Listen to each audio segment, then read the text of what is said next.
Hare Krishna devotees Telugu గీతకి అందరికీ స్వాగతం అండి. ఈరోజు మనము క్లాస్ ప్రారంభించే ముందు ఒకసారి జగన్నాథ్‌ని స్మరించుకుందాం. జై జగన్నాథ్, బలదేవ్, సుభద్రామాయి, సుదర్శన్‌కి జై, గౌర్నితాయికి, వామన్ దేవుకి, పరశురామ్ భగవాన్‌కి, రాధా మాధవ్‌కి, నరసింహ భగవాన్‌కి, శ్రీల ప్రభుపాదుల వారికి జై.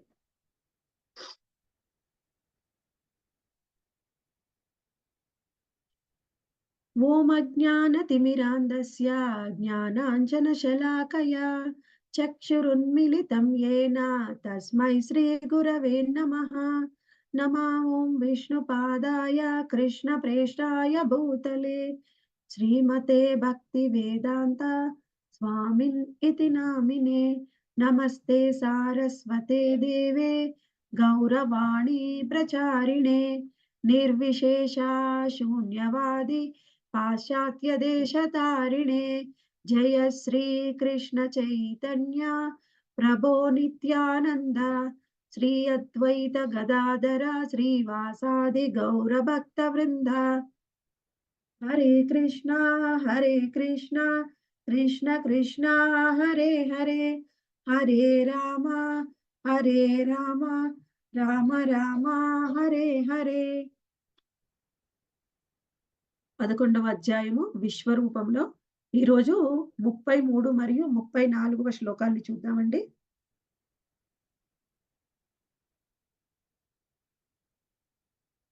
తస్మాత్ త్వముత్తిష్ట యశో లభస్వ జిత్వా శత్రూన్ భుంక్ష్వ రాజ్యం సముద్రం మయైవైతే నిహతా పూర్వ ఏవ నిమిత్తమాత్రం భవ సవ్యసాచిం.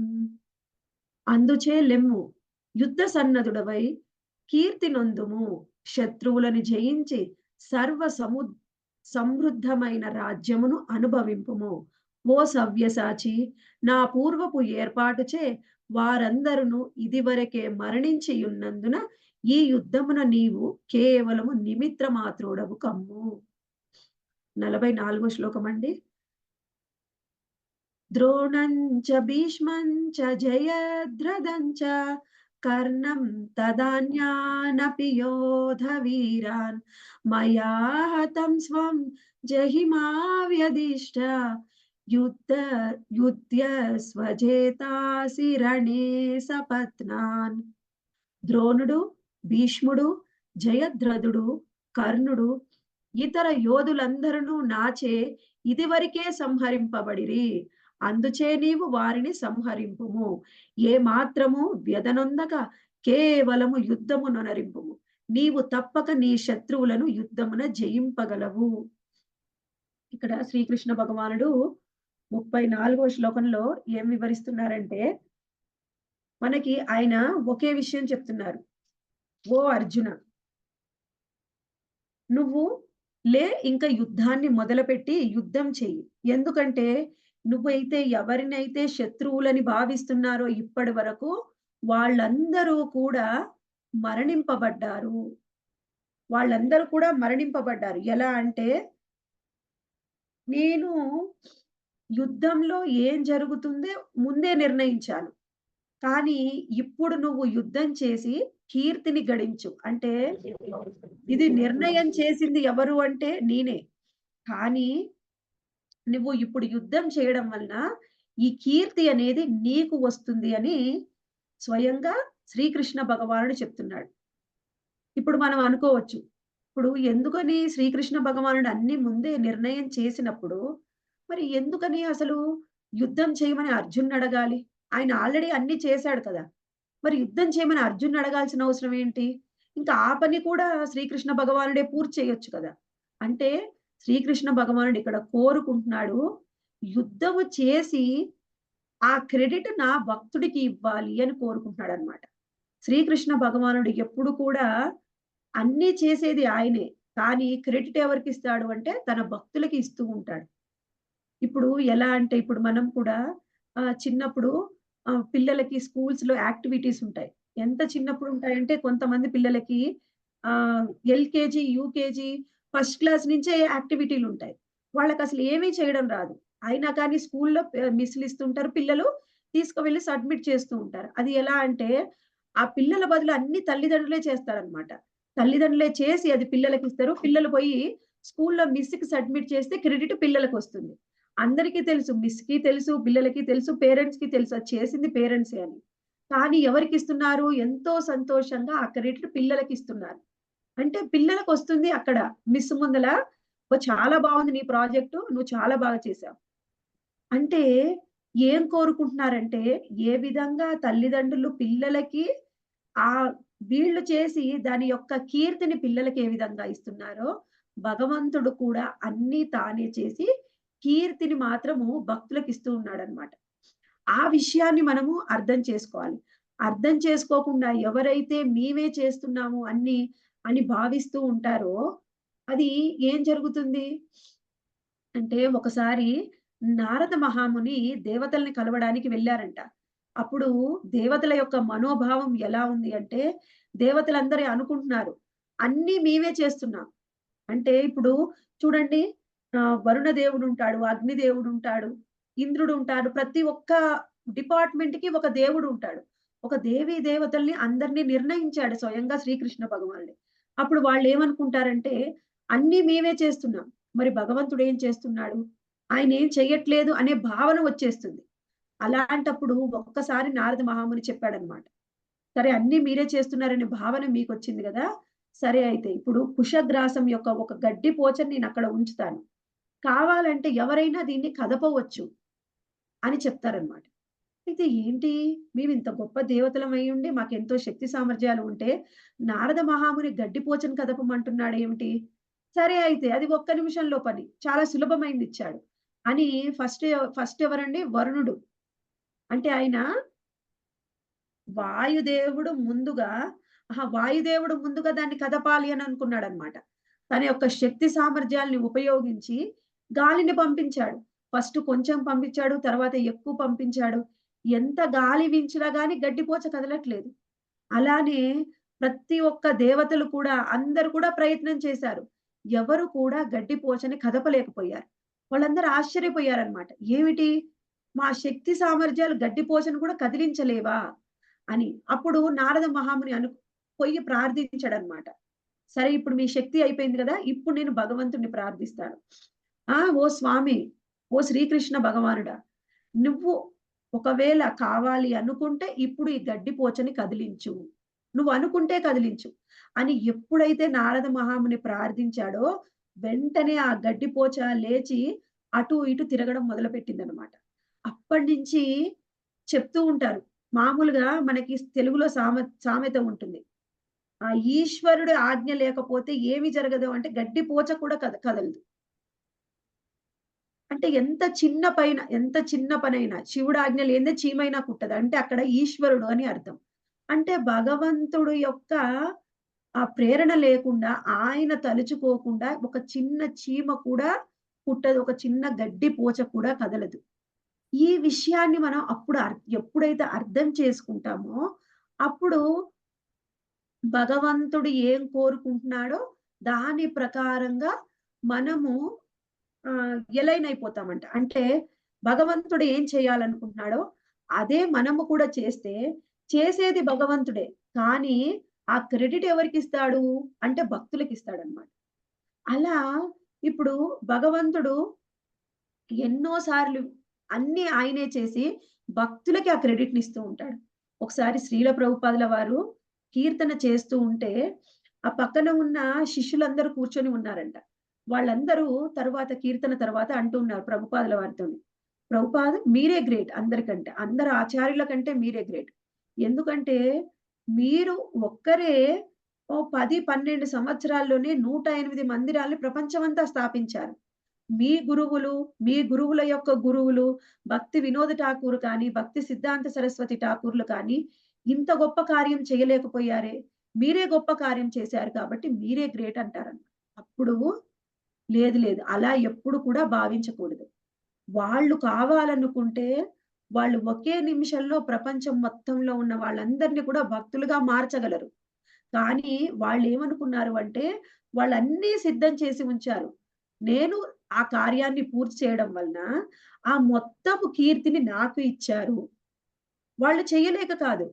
ఆచార్యులకి, వైష్ణవ ఆచార్యులకి ఒక్కొక్కరికి ఎంత శక్తి సామర్థ్యాలు ఉంటాయంటే, వాళ్ళు తలుచుకుంటే ఏమైనా చేయగలరు. కానీ, ఈ మొత్తం క్రెడిట్ ఎవరికివ్వాలనుకున్నారు? స్వయంగా శ్రీల ప్రభుపాదుల వారికివ్వాలి అని ఆచార్య పరంపర స్వయంగా భగవంతుడు నిర్ణయించాడు. అందుకని క్రెడిట్ మొత్తం శ్రీల ప్రభుపాదుల వారికొచ్చింది. అంటే ఇప్పుడు ఎవరైనా సరే ఒకటే నిర్ణయం చేసుకోవాలి.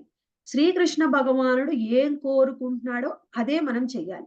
అప్పుడు నువ్వు చేసిన ఎంత చిన్న పనైనా, ఎంత పెద్ద పనైనా వెనకాల చేయించే శ్రీకృష్ణ భగవానుడే. కానీ మొత్తం క్రెడిట్ ఆ భక్తుడికిస్తాడు. అందుకనే ఇక్కడేమన్నాడు? నిమిత్త మాత్రం భవ సవ్యసాచిం. నువ్వు నిమిత్త మాత్రుడివికా. చేసేది నేనే. నువ్వు నిమిత్త మాత్రం భవ సవ్యసాచిం. అంటే సవ్యసాచి అయిన ఓ అర్జున. సవ్యసాచి అంటే అర్జునుడు ఒకేసారి 2 చేతులతోని ఎన్ని బాణాలనైనా గాని వదలగలడు. ఇప్పుడు ఎవరైనా ఒక బాణం వదిలిన తర్వాత అది గురి ఎక్కడ పెట్టారో అక్కడ గురికి చేరుకున్న తర్వాత ఇంకో బాణం వదులుతారు. కానీ ఇక్కడ అలా లేదనమాట అర్జునుడు. ఒకేసారి బాణాలని శరవేగంగా ఎన్నో వందల బాణాలు అలా వదులుతూనే ఉన్నాడు. అది లక్ష్యం చేరుకోక ఆ! ముందు. అంటే అంత గొప్ప వెళ్తాను. అర్జునుడు ఆయన ఏం చెప్తున్నాడంటే అర్జునుడింకడ భవసవ్యసాచిన్. ఆయన బాహుబలం ఎంతో ఎక్కువనమాట. అర్జునుడు ఎంత శక్తి సామర్థ్యాలు ఉన్నాయంటే, అర్జునుడికి అక్కడ ఉన్న వాళ్ళందరిని కూడా చాలా సులభంగా వధించగలడు. అయితే ఇక్కడ మనం ఒకటి నిర్ణయించుకోవాలి. అక్కడ వాళ్ళు కురుక్షేత్ర మహాసంగ్రామం మొదలవ్వక ముందే ఒక నిర్ణయం చేసుకున్నారనమాట. ఏమిటి అంటే దివ్యమైన అస్త్రాలని ఉపయోగించకూడదు అని. ఒకవేళ దివ్యమైన అస్త్రాలను ఉపయోగిస్తే ఒకే ఒక్క బాణంతోని యుద్ధాన్ని పూర్తి చేయగలడు అర్జునుడు. కానీ దివ్యమైన అస్త్రాలు ఉపయోగించొద్దని ఒకే ఒక్క కారణంతోని అర్జునుడు ముందుగానే మొదటి రోజే యుద్ధం ముగియకుండా ఆగింది. ఇంకా 18 రోజులు యుద్ధం ఎందుకు కొనసాగింది అంటే కారణం అదే. అటువంటి అర్జునుడి యొక్క బాహుబలం ఎలాంటిది అంటే, కేవలం అర్జునుడి యొక్క బాహుబలమే కాదు, ఆయన యొక్క ఇంద్రియ నిగ్రహం కూడా అంత గొప్పది. అర్జునుడు ఎంత గొప్పవాడైనప్పటికీ, ఆయన ఎంత కంట్రోల్డ్‌గా ఉంటారు అంటే, దానికి ఉదాహరణగా ఒకసారి శ్రీకృష్ణ, అర్జునులు వాళ్ళు బయట అలా వ్యాహాళిలో నడుస్తూ ఉన్నారనమాట. వాకింగ్ చేస్తూ ఉన్నారు. వాకింగ్ చేస్తూ ఉంటే ఒక్కసారి ఆకాశంలో చూసినప్పుడు ఒక పక్షి ఎగురుతూ ఉంది. పక్షి ఎగురుతుంటే శ్రీకృష్ణ భగవానుడు అడిగాడు అర్జునుడిని, "అక్కడ ఏం ఎగురుతుంది?" అంటే, "పక్షి ఎగురుతుంది." అంటే ఒక పిట్ట ఎగురుతుంది. తరువాత శ్రీకృష్ణ భగవానుడు ఓకే అయితే. తర్వాత శ్రీకృష్ణ భగవానుడు అన్నాడన్నమాట. "అది పక్షి పిట్ట కాదది. అది ఒక కొంగ ఎగురుతుంది" అని. "అవునా? కృష్ణ అది కొంగనా? సరే అయితే. అది కొంగనే." అయితే కృష్ణ అంటాడన్నమాట అర్జునుడితోని. "అదేమిటయ్యా అర్జున! ఇప్పుడేమో ఫస్టేమో నీ పిట్ట అంటే పిట్ట అన్నావు. తర్వాత కొంగ అంటే కొంగ అంటున్నావు. అంటే నీకంటూ ఒక ఒపీనియన్ లేదా? నేనేది చెప్తే అది చెప్తావా? నువ్వెందుకలా నేనేది చెప్తే అదే చెప్తున్నావు?" అప్పుడు అర్జునుడు అంటాడన్నమాట. అది పిట్టనా? అది కొంగనా? ఆ విషయం నాకు తెలియదు కృష్ణ. కానీ నాకొక విషయం తెలుసు. నువ్వు దేవాది దేవుడివి. నువ్వేమనుకుంటే అది చెయ్యగలవు. ఇప్పుడు నేను పిట్ట అంటే దాన్ని కొంగగా మార్చగలవు. కొంగ అంటే పిట్టగా మార్చగలవు. నీకు ఎంతో శక్తి సామర్థ్యాలు ఉన్నాయి. నేనేం కోరుకుంటున్నానంటే నువ్వేం కోరుకుంటావో అదే చెప్పాలనుకుంటున్నాను. అదే చెయ్యాలనుకుంటున్నాను. ఆ విధంగా శ్రీకృష్ణ భగవానుడు ఏం కోరుకుంటే మనం అదే చెయ్యాలి. అయితే అర్జునుడు ఎంత గొప్పవాడైనప్పటికీ కృష్ణుడు ఏం చెప్పాడో అదే చేశాడు.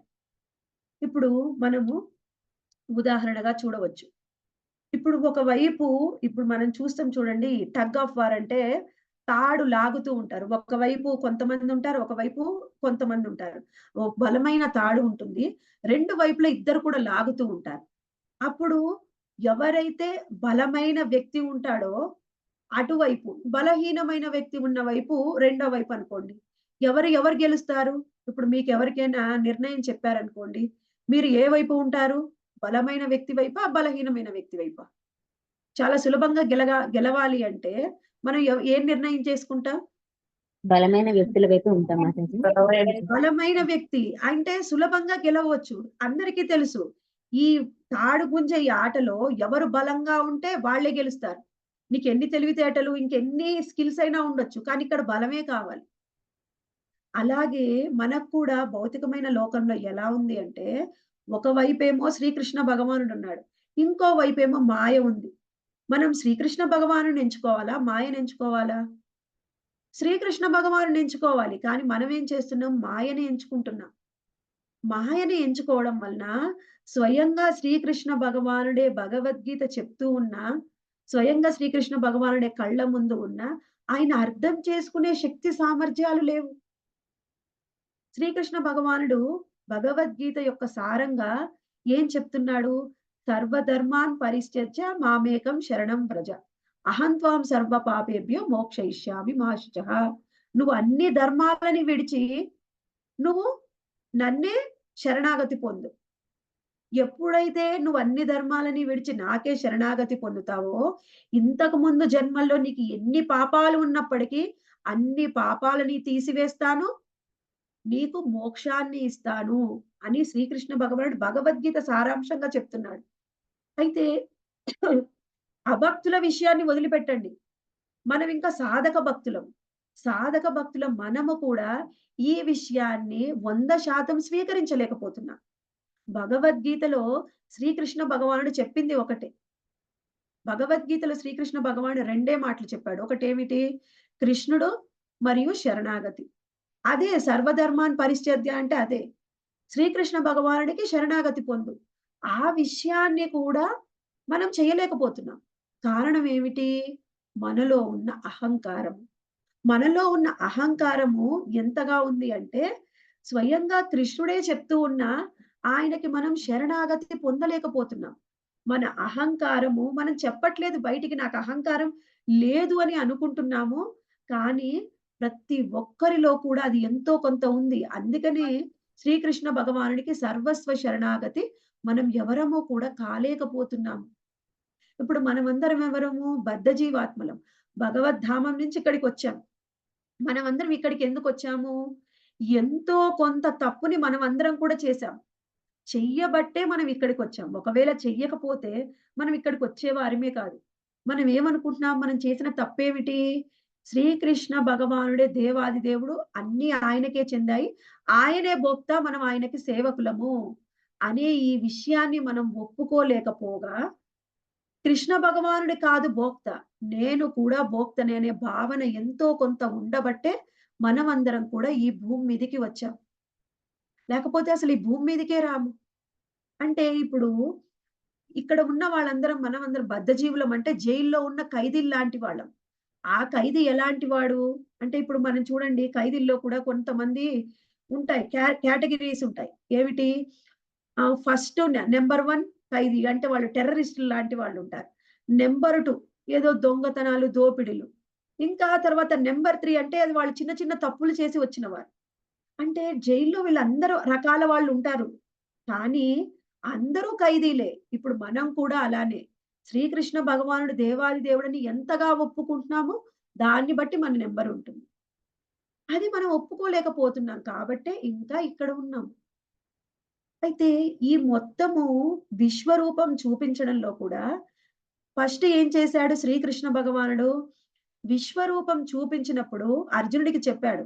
"అర్జున నా విశ్వరూపం చూడాలి అంటే నీకు దివ్య దృష్టి కావాలి. దివ్య దృష్టి నీకు ప్రసాదిస్తున్నాను. నా రూపాన్ని చూడు" అని చెప్పాడు అర్జునుడు. అర్జునుడికి శ్రీకృష్ణ భగవానుడు. ఎందుకండి విశ్వరూపం చూడాలి అంటే దివ్య దృష్టి ఎందుకు? దివ్య దృష్టి మనలాంటి సాధకులకైతే కావాలి తప్పకుండా. మనకి ఆయన్ని చూసే శక్తి లేదు. కానీ అర్జునుడు ఎంత గొప్ప స్నేహితుడు, ఎంత గొప్ప భక్తుడంటే ఒకే మంచం మీద అర్జునుడు మరియు శ్రీకృష్ణ భగవానుడు పడుకుంటే అర్జునుడి యొక్క కాళ్ళు శ్రీకృష్ణ భగవానుడి యొక్క ఛాతీ మీద ఉండేవంట. కృష్ణుడి కాళ్ళు అర్జునుడి యొక్క ఛాతీ మీద ఉండేవి. అంత గొప్ప ప్రాణ స్నేహితులు వాళ్ళు. అటువంటి ప్రాణ స్నేహితులు అయినప్పటికీ ఆయనకి తెలుసు దేవాది దేవుడని. అయినా సరే ఎందుకని ఆయనకి దివ్య దృష్టినిస్తున్నాడు?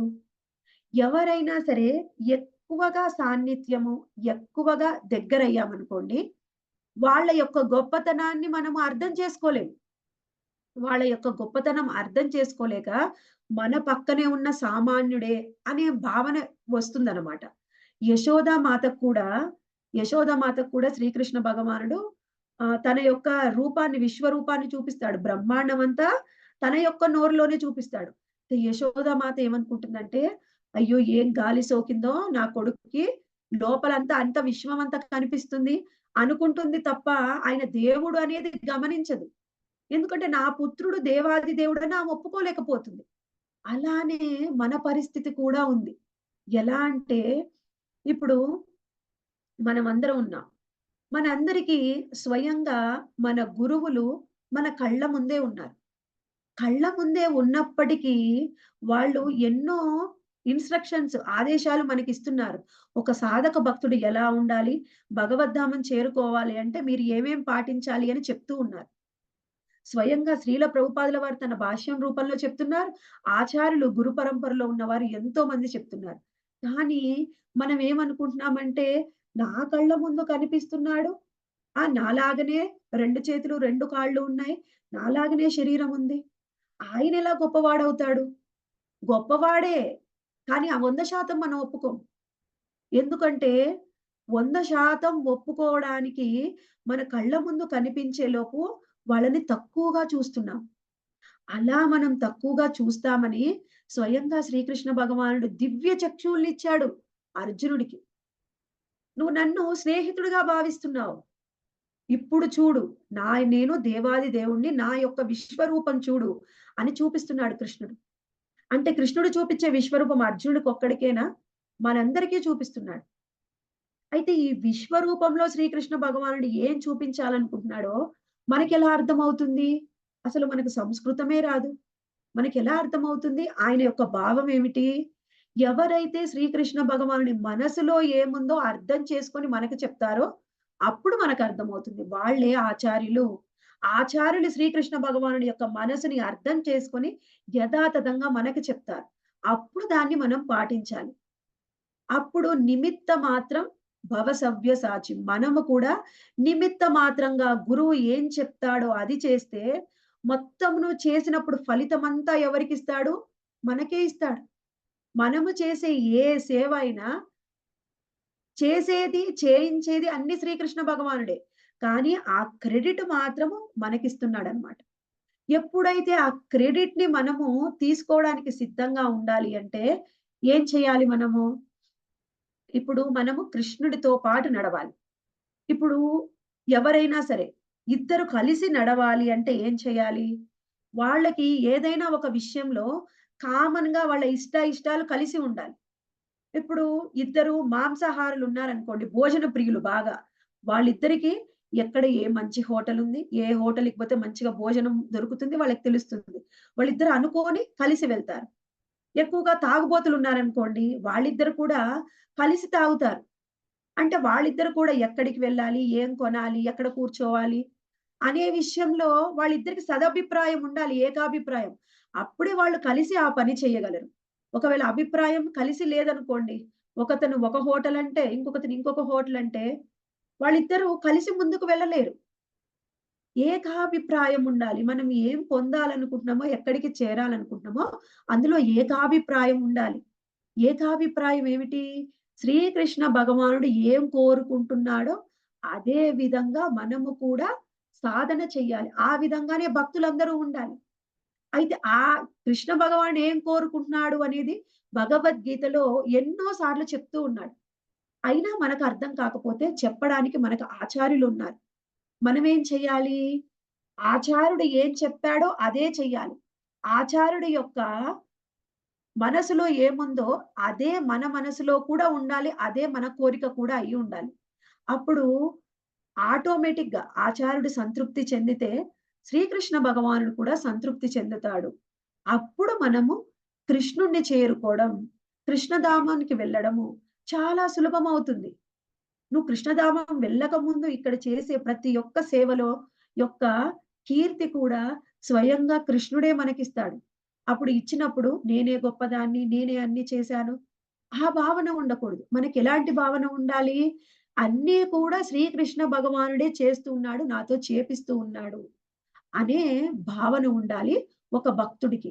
ఎప్పుడైతే ఆ భావన ఉండదో, అన్నిటికి క్రెడిట్ నాదే అని ఎవరైతే అనుకుంటారో, ప్రతి మనిషిలో కూడా ఈర్ష, అసూయ, ద్వేషము అనేవి పెరిగిపోతాయి. పెరిగిపోయిన మనుషులు ఎలా ఉంటారు అంటే, భౌతికమైన లోకంలో ఒక బాబాజీ ఉన్నాడు. ఆ బాబాజీ ప్రతిరోజు కూడా ఎక్కడికి వెళ్ళాలన్నా గుర్రం మీదే స్వారీ చేస్తూ అటు ఇటు వెళ్తూ ఉండేవాడన్నమాట. అయితే అప్పుడు ఏం జరిగిందంటే, ఆ గుర్రం మీద స్వారీ చేస్తూ ఉంటే అక్కడ ఒక బందిపోటు ఉన్నాడు. ఆయన వచ్చి ఆ బాబాజీని బెదిరించాడన్నమాట. "నీ గుర్రం నాకివ్వు." అంటే ఆయనన్నాడు, "నాకున్నదే ఈ ఒక్క గుర్రము. నేనెక్కడికి వెళ్ళాలన్నా ఇదే ఆశ్రయిస్తాను. ఇది నేను నీకిస్తే నేనెలా వెళ్ళగలను? నేనివ్వలేను" అంటాడు. అప్పుడు ఆయన చెప్తాడన్నమాట, "నువ్వివ్వకపోతే ఎలా అయినా నీ దగ్గర నుంచి ఆ గుర్రం నేను లాక్కుంటాను." సరే అయితే ఆయన మనసులో చింత పట్టుకుంది. ఆయన మనసులో చింత పట్టుకుందన్నమాట. అయ్యో! ఈయన తీసుకుంటాడేమో అని. సరే కొన్ని రోజులు ఆలోచించి తర్వాత వదిలేసాడు.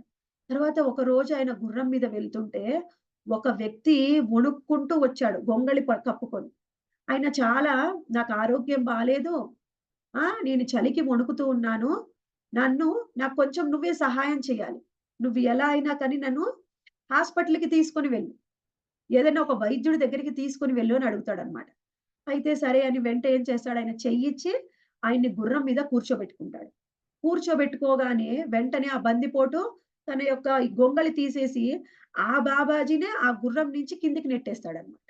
నెట్టేసి ఆయన వెళ్తూ ఉంటే ఆయన అడుగుతాడు. ఆ! గుర్రం తీసుకెళ్దువు గాని, కానీ ఒక్క నిమిషం ఆగు. నేనేం చెప్తున్నానో విని వెళ్ళు. చెప్పండి. ఏం చెప్తావు? అంటే నేను ఒకటే చెప్తాను. ఎవరికైనా సరే చెప్పు. నన్ను బెదిరించి గుర్రం నేను తీసుకున్నాను అని చెప్పు. కానీ ఒక ఆహ్, ఒక అల్పుడులాగా, ఒక రోగిష్టిలాగా, ఒక బీదవాడిలాగా నేనొచ్చి నన్ను మోసం చేసి నేను గుర్రం తీసుకున్నాను అని చెప్పకు అని చెప్తాడు. అప్పుడు ఆయన ఎందుకలా? చెప్తే ఏమవుతుంది? ఆయన ఒకటే మాటాడనమాట ఆ బాబాజీ. నేను నువ్వు అభాగ్యుడివని, నీకు ఆరోగ్యం బాలేదని, నువ్వు చలికి వణికితూ బాధపడుతున్నావని నేను నీకు సహాయం చెయ్యాలనుకున్నాను. ఇప్పుడు నన్నేం చేశావు? నన్ను మోసం చేసి నువ్వు నన్ను కింద పడేసి గుర్రం తీసుకొని వెళ్తున్నావు. ఈ విషయం ఎవరికైనా తెలిసిందనుకో, ఇంక ఎవరికైనా సరే దరిద్రులకి, నిస్సహాయ స్థితిలో ఉన్న వాళ్ళకి, ఆరోగ్యం బాలేని వాళ్ళకి సహాయం చెయ్యాలి అనే మనసు ఇంకెవరికీ కూడా రాదు. నువ్వు ఎప్పుడు కూడా అలా చెయ్యకు అని చెప్తారన్నమాట. అంటే ఏమిటి? మనము ఏం చేస్తున్నాము అనేది వేరే వాళ్ళందరికీ కూడా మనం ఒక ఎగ్జాంపుల్‌గా ఉంటున్నాం. మనం ఏం చేస్తున్నాం అనేది ఉదాహరణగా తీసుకొని, అది వందల మంది దాన్ని పాటిస్తూ ఉంటారు. అందుకనే శ్రీల ప్రభుపాదుల వారు తన భాష్యంలో చెప్తారన్నమాట. ఏం చెప్తారంటే, ఈ శాస్త్రజ్ఞులు ఉంటారు. శాస్త్రజ్ఞులు ఏం చెప్తారు అంటే, ఏదైనా ఒక కొత్త ఫార్ములాని తీసుకొని వచ్చి, ఆ ఫార్ములా కనిపెడతారు. తర్వాత కొన్ని రోజులాగి వాళ్ళే మేము కనిపెట్టింది తప్పు అని ఇంకోటి చెప్తారు. ఇంకొక సైంటిస్ట్ వచ్చి, వాళ్ళు చేసిన ఈ ఫార్ములా అంతా తప్పు. ఇది నాది కరెక్టు అని చెప్తారు. అప్పుడు ఏం చేస్తున్నారు అంటే, ఈ గొప్పవాళ్ళు చెప్పినయన్నీ కూడా గొప్ప గొప్ప ఈ సిద్ధాంతాలన్నీ కూడా చూసుకొని, ఓకే. భగవద్గీత కూడా ఇటువంటిదే. ఏదో జ్ఞానం అయ్యుంటుంది. ఇది కూడా సరైన జ్ఞానం కాదు. అని భ్రమించే యొక్క అవకాశం ఉంటుంది. అందుకని శాస్త్రజ్ఞులు మిడిమిడి జ్ఞానంతోని మీరు ఏదో కొత్త కొత్త ఫార్ములాలు చెప్పకండి. ముఖ్యంగా ఈ కొత్త కొత్త తత్వవేత్తలు భగవంతుడి గురించి ఈ ఫిలాసఫర్సు గొప్ప గొప్ప తత్వాన్ని చెప్తూ ఉంటారు. కానీ ఆ తత్వం వల్ల అసలు భగవంతుడి గురించి సరియైన జ్ఞానమేంటో తెలుసుకోలేని స్థితిలో సామాన్యమైన సాధకుడు ఉన్నాడు. ఇంకొంతమంది మాయావాదులు ఉంటారు. వాళ్ళొచ్చి ఏం చెప్తారంటే భగవంతుడికి ఆకారం లేదు. ఆకారం లేని భగవంతుడిని పూజించండి. ఆ పూజించాలి అంటే వాళ్ళకి మనసు కుదరదు. అప్పుడేం చేయాలి? అన్నీ వదిలేసి ఎక్కడికో వెళ్లి ముక్కు మూసుకొని తపస్సు చేసుకోండి. దానికి కూడా పక్షుల్ని ఎన్నో చూసావా? కష్టమైన పక్షుల్ని కష్టమైన నియమ నిబంధనలు చెప్తూ ఉంటారు. అప్పుడు ఏమనుకుంటారంటే, వామ్మో! ఇన్ని కష్టమైన నియమ నిబంధనలా? అసలు నాకు ఏ నియమము వద్దు, నిబంధన వద్దు. అసలు ఈ భక్తే వద్దు. నేను హాయిగా నా కుటుంబాన్ని చూసుకొని నాకున్నంతలో నేను సంతోషంగా ఉంటాను అని ఒక సాధకుడు అసలు భక్తినే వదిలేసే ప్రమాదం ఉంది. అందుకని శ్రీల ప్రభుపాదుల వారు ఏం చెప్తున్నారంటే, ఒక శాస్త్రజ్ఞుడు కానీ, ఒక తత్వవేత్త కానీ, ఒక మాయావాది కానీ ఏదైనా ఒకటి చెప్పే ముందు 100 సార్లు ఆలోచించాలి. మీరు చెప్పే ఈ పనికిమాలిన సిద్ధాంతాల వలన ఎవరు భక్తిని స్వీకరించడానికే సిద్ధంగా లేరు. భక్తిని స్వీకరించాలి అంటే సరి అయిన మార్గాన్ని బోధించాలి. ఆ మార్గమే స్వయంగా శ్రీకృష్ణ భగవానుడు చెప్పినది, భగవద్గీతలో చెప్పిన ఆ మార్గం కృష్ణ చైతన్యము. అది గురు పరంపరలో ఆ జ్ఞానాన్ని పొందితే మనకి స్వయంగా శ్రీకృష్ణ భగవానుడు ఏం చెప్పాలనుకుంటున్నాడో అది మనకు తెలుస్తుంది. అది మనం ఆచరిస్తాం. అలా కాకుండా మీరు కొత్త కొత్త సిద్ధాంతాలు ఎక్కడ ఎవరు ఏది చెప్తే అది వింటే అసలుది పాటించకపోగా ఈ కొసరిది చూసి భయపడి అసలు భక్తిలోంచే బయటికి వెళ్తాం. ఇప్పుడు మనం శ్రీకృష్ణ భగవానుడు భగవద్గీతలో ఏం చెప్పాడో అదే మనం పాటించాలి. ఇక్కడ కూడా కృష్ణుడు అర్జునుడికి అదే చెప్తున్నాడు. "నువ్వు నిమిత్త మాత్రుడుగా ఉండు. నేనే మొత్తం చేస్తాను. కీర్తిని నువ్వు గడించు. రాజ్యాన్ని నువ్వు అనుభవించు" అని చెప్తున్నాడు. ఆ తరువాత మరి కృష్ణుడు ఇక్కడ చెప్పిందదే. "సర్వధర్మాన్ పరిత్యజ్య మామేకం శరణం వ్రజ." నువ్వు అన్ని ధర్మాలని విడిచిపెట్టి నాకే శరణాగతి పొందు అని స్వయంగా శ్రీకృష్ణ భగవానుడు చెప్తున్నాడు. అది మనం అర్థం చేసుకోలేకపోతే, శ్రీకృష్ణ భగవానుడికి శరణాగతి కనుక పొందకపోతే, మనము కృష్ణుడు ఏం చెయ్యాలనుకుంటున్నాడో అందులో మనం భాగము కాము. మనం భాగం కాకుండా మనకిష్టమైంది, మన బుర్రకి ఏది తోస్తే అది, ఏది అనిపిస్తే అది, మన భావంతోని నాకు కృష్ణుడు కనిపిస్తున్నాడు. కృష్ణుడి నామం చెప్పాలి అంటే హరే కృష్ణ మహామంత్రమే చెప్పాలా? నాకిష్టమైన నామం నేను చెప్పుకుంటాను. నాకిష్టమైనట్టుగా నేను పూజ చేస్తాను అంటే చెయ్యి. నువ్వు అక్కడే ఉంటావు. నువ్వు కృష్ణుడి యొక్క ప్లాన్‌లో నువ్వు భాగం కావు. గురువులు ఏం చెబుతున్నారో అది నువ్వు చెయ్యవు. అప్పుడు ఎప్పటికి కూడా భక్తిలో నీకు పురోగతి అనేది ఉండదు. నువ్వు భక్తిలో ఆధ్యాత్మికంగా పురోగతి చెంది భగవద్ధామానికి ఎప్పటికీ చేరవు. కృష్ణుడు ఏమనుకుంటున్నాడో అది మనం చెయ్యాలి. అంటే ఏం చేయాలి? కృష్ణుడితో ఎలైన్ అవ్వాలి. అంటే కృష్ణుడితో పాటు నడవాలి. కృష్ణుడి అభిప్రాయం, మన అభిప్రాయం ఒకటే అయ్యుండాలి. అంటే మనమేం కావాలి? కృష్ణుడు ఎంత పవిత్రమైన వాడో, ఎంత శుద్ధ ఆత్మనో మనము కూడా అంత పవిత్రమైన ఆత్మలం అవ్వాలి. శుద్ధ ఆత్మలం అవ్వాలి. అప్పుడే భక్తిలో మనం పురోగతి చెందగలం. చైతన్య మహాప్రభు ఏం చెప్తారంటే, ఎవరైతే మలినమైన మనస్సుతోని ఉంటారో వాళ్ళు భక్తిలో పురోగతి చెందరు. పవిత్రమైన మనసు, శుద్ధమైన మనసు ఎవరికైనా ఉంటుందో, సరళమైన మనసు వాళ్ళే భక్తిలో పురోగతి చెందుతారు అని స్వయంగా చైతన్య మహాప్రభు చెప్తున్నారు. అది మనం ఆచరించకుండా మనకి ఇష్టమైన విధంగా చేస్తే కృష్ణుడు ఒకవైపు, మనం ఒకవైపు. ఎప్పుడు కూడా కృష్ణుడిని మనం చేరుకోలేము. ఆ తర్వాత 34వ శ్లోకంలో శ్రీకృష్ణ భగవానుడు చెప్తూ ఉన్నారు. ఇంకా ఈ శ్లోకంలో ఏం చెప్తున్నాడంటే, "యుద్ధమంతా నేనే చేస్తున్నాను. కీర్తి నువ్వు తీసుకో" అన్నాడు. ఇప్పుడు శత్రువుల్ని జయించు అని చెప్పాడు. ఆ శత్రువులెవరో నలుగురు పేర్లు కూడా చెప్పాడు. ద్రోణుడు, భీష్ముడు, జయద్రథుడు, కర్ణుడు. ఈ నలుగురు ముఖ్యమైన వాళ్ళు. వీళ్ళ నలుగురిని కనుక వధిస్తే సులభంగా దుర్యోధనుడు ఓడిపోతాడు. కురుక్షేత్ర మహాసంగ్రామం ముగిసిపోతుంది. అంటే ద్రోణుడిని వధించింది అర్జునుడు కదా! కృష్ణుడు ఏం చేశాడు? భీష్ముడిని వధించింది అర్జునుడు కదా! కృష్ణుడు ఏం చేశాడు?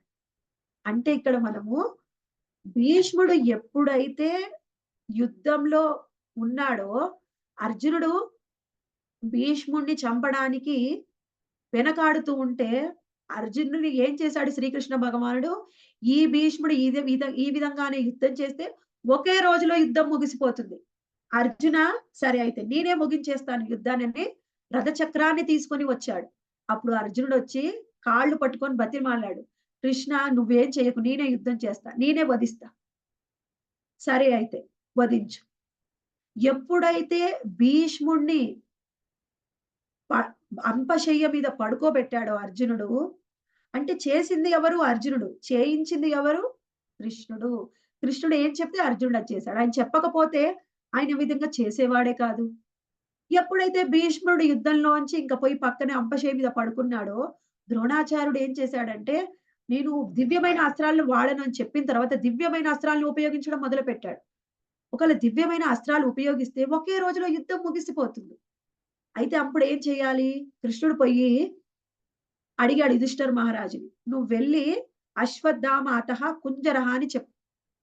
చెప్పితే అప్పుడు అశ్వత్థామ మరణించాడని ద్రోణాచార్యుడు తన యొక్క బాణాలని పక్కకు పెడతాడు. అప్పుడు మాత్రమే యుద్ధం ముందుకు సాగుతుంది. ఆ ధర్మరాజు అలానే చేశాడు. కుంజరహ అనే టైంలో కృష్ణుడు బిగ్గరగా శంఖాన్ని ఊదుతాడు. ఎవరికీ అది వినిపించదు. ఆయన అస్త్ర సన్యాసం చేస్తాడు. అర్జునుడు బాణాలు వేస్తాడు. ద్రోణాచార్యుడు మరణిస్తాడు. ఆ తరువాత ఎవరు? జయద్రథుడు. అభిమన్యుడిని అందరూ కలిసి ఒంటరి వాడిని చేసి చంపుతారు. అప్పుడు దీనికి కారణము జయద్రథుడు. జయద్రథుడే పాండవుల్ని ఆపుతాడు వెళ్ళకుండా, అభిమన్యుడిని కాపాడకుండా. అప్పుడు ఏం చేస్తాడు అర్జునుడు? ఈ జయద్రథుడిని నేను ఉదయం సూర్యాస్తమయం లోకల చంపకపోతే నేను ప్రాణత్యాగం చేస్తానంటాడు. సరే అయితే. జయద్రథుడు ఎక్కడ ఉన్నా సరే బయటికి వచ్చేలాగా సూర్యాస్తమ అయ్యేలాగా క్రియేట్ చేసి సూర్యాస్తమయం అయిపోయిందేమోనని భ్రమించి ఆయన బయటికొచ్చేలోపు ఆయన తలని తీసుకొని వెళ్లి తన తండ్రి గారైన జయద్రథుడి యొక్క తండ్రి గారి ఒడిలో పడేలా చేస్తాడు కృష్ణుడు. అలా వెయ్యి నువ్వు బాణాన్ని. అప్పుడు ఆ తల ఆయన వల్ల కింద పడితే ఆయనే మరణిస్తాడు. నీ వల్ల కింద పడితే నువ్వు చనిపోతావు అర్జున. చంపించింది ఎవరు? కృష్ణుడు. కర్ణుడు. ఆయన యొక్క రథము భూమిలోకి కుంగిపోతుంది. అప్పుడు కర్ణుడు అడుగుతాడు, భూమిలోకి నా రథం కుంగిపోతే నువ్విప్పుడు ఎలా యుద్ధం చేస్తావు? అధర్మం అవుతుంది. కృష్ణ ఓ అర్జున ఇది అధర్మం కాదా? అని అడిగితే అప్పుడు శ్రీకృష్ణ భగవానుడు చెప్తాడు. అధర్మం గురించి నువ్వు మాట్లాడుతున్నావా? ఆ మొత్తము ఆ మాయా జూదంలో ద్రౌపదిని అవమానించడానికి కారణమే నువ్వు. అక్కడ అవమానం జరుగుతుంటే అప్పుడు నువ్వేం చేశావు? నీకు గుర్తు రాలేదా? దుర్యోధనుడు పాండవులు ఎన్నోసారి సంహరించడానికి ప్రయత్నం చేశాడు. అది అధర్మం అని నీకు తెలియలేదా? ఇప్పుడు తెలిసిందా నీకు అధర్మం అనేది ఏమిటో? ఓ అర్జున వెయ్యి బాణం వెయ్యి ఇప్పుడే కర్ణుడిని వధించు. అలా ఎవరైతే గొప్పవాళ్ళో చేసే బాణం వేసేదే అర్జునుడు. చేయించేది కృష్ణుడు.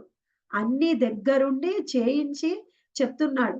అందరి శత్రుల్ని సంహరించు, రాజ్యాన్ని అనుభవించు. నిమిత్త మాత్రం భవ సవ్యసాచిం. ఓ సవ్యసాచి నిమిత్త మాత్రుడిక కీర్తిని పొందు. నేనేం చెప్తున్నానో అదే చెయ్యి. అదే అప్పుడు ఇప్పుడేం చేస్తాడు అర్జునుడు? యుద్ధం చేస్తాడు. అంటే ఏమనుకున్నాడు? ఆయన 100 ధర్మాలున్నాయి ఆయనకు ఫస్టు. నా బంధువులన్నాడు, నా స్నేహితులన్నాడు, పాపమన్నాడు, పుణ్యమన్నాడు. ఆ! అందరూ స్త్రీలు విధవలవుతారు, అందరూ మరణిస్తారు, ఏమేం జరుగుతాయో అని 100 చెప్తే కృష్ణుడు ఒకటే చెప్పాడు. నువ్వు యుద్ధం చెయ్యి. అదే నీ స్వధర్మం. అదే అసలైన ధర్మం. అర్జునుడేం చేశాడు? అన్ని ధర్మాలని విడిచి ఆయన శ్రీకృష్ణ భగవానుడు ఏం చెప్పాడో అదే చేశాడు. అదే సర్వధర్మాన్ పరిత్యజ్య.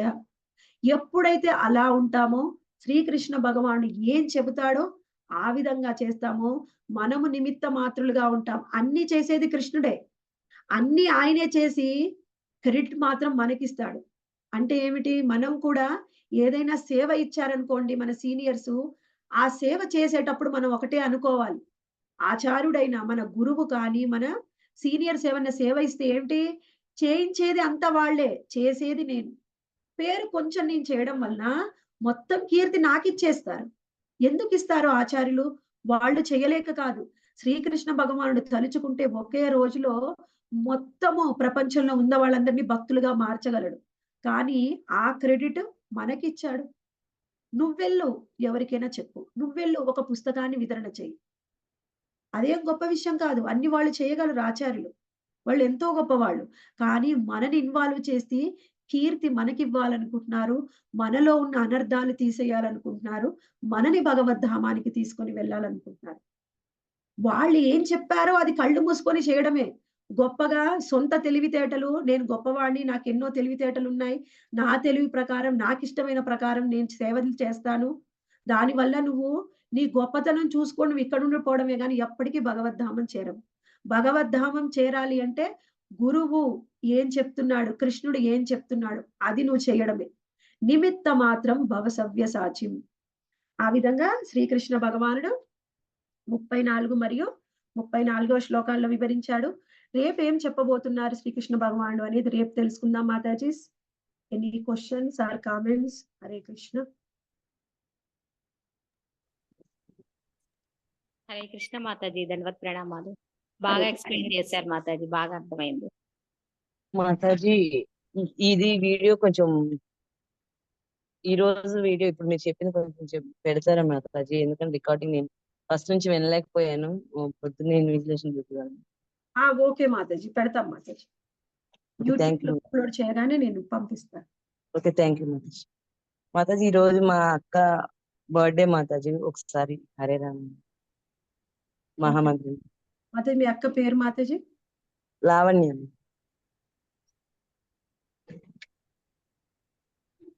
అయితే మాట్లాడు అంటారు కదా. ధర్మం యాక్చువల్ గా మాతాజీ, ధర్మరాజు యొక్క రథం ఎప్పుడు కూడా భూమి మీద ఆనదు. భూమి కంటే ఒక 3-4 అంగుళాలు పైకే ఉంటుందన్నమాట. అయితే కొంతమంది అంటారు ధర్మరాజు అబద్ధం చెప్పాడు కాబట్టి ఆయనది భూమి మీదకి తాకిందన్నమాట ఈ సంఘటన జరిగిన తర్వాత. అప్పుడు అంటారు. కానీ యాక్చువల్ గా అది కాదు విషయం. ఎప్పుడైతే శ్రీకృష్ణ భగవానుడు చెప్పాడో నువ్వు అశ్వత్థామ అతః కుంజరః అని చెప్పమన్నప్పుడు ఎప్పుడైతే ఒక నిమిషం అర్జునుడు ఆలోచించాడో అది మా ధర్మరాజు చేసిన తప్పు. ధర్మరాజు అబద్ధం చెప్పడం కాదు ఆయన చేసిన తప్పు. శ్రీకృష్ణ భగవానుడు చెప్పినప్పటికీ ఇది చెయ్యాలా వద్దా అని ఒక నిమిషం ఆలోచించాడు. అది ధర్మరాజు తప్పు. అది ఆ విషయాన్ని ఆచార్యులు చెప్తారనమాట. తప్పు ఏది కరెక్ట్ అంటే డెఫినేషన్ ఒకటే మాతాజీ. కృష్ణుడు ఏది చెప్తాడో లేదు మాతాజీ. కృష్ణుడు ఏం చెప్తాడో అదే కరెక్ట్. కృష్ణుడు ఏది వద్దు అంటాడో అదే తప్పు. ఇంకా వేరే పెద్ద డెఫినేషన్ లేదు. మనం కొత్త డెఫినేషన్ చూడాల్సిన అవసరం లేదు.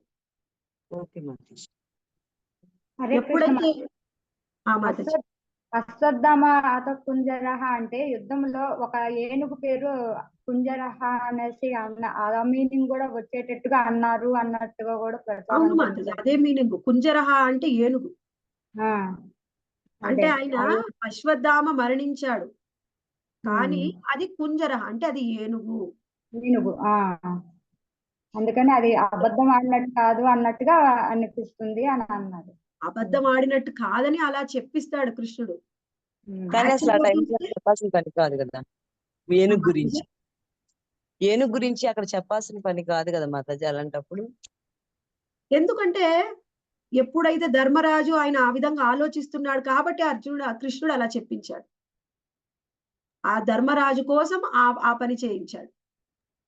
కుంజరః అనేది చాలా చిన్నగా చదువుతారని అంటారు కదా మాతాజీ. అవును మాతాజీ, చిన్నగానే. ఏనుగు పేరు కూడా అశ్వత్థామనా మాతాజీ? ఏనుగు పేరు కూడా అశ్వత్థామే మాతాజీ. ద్రోణాచార్యుడు కొడుకు పేరు కూడా అశ్వత్థామే. అశ్వత్థామ మరణించాడు అన్నాక కుంజరః అంటే అది ఏనుగు అని చిన్నగా చెప్పాడు అన్నమాట.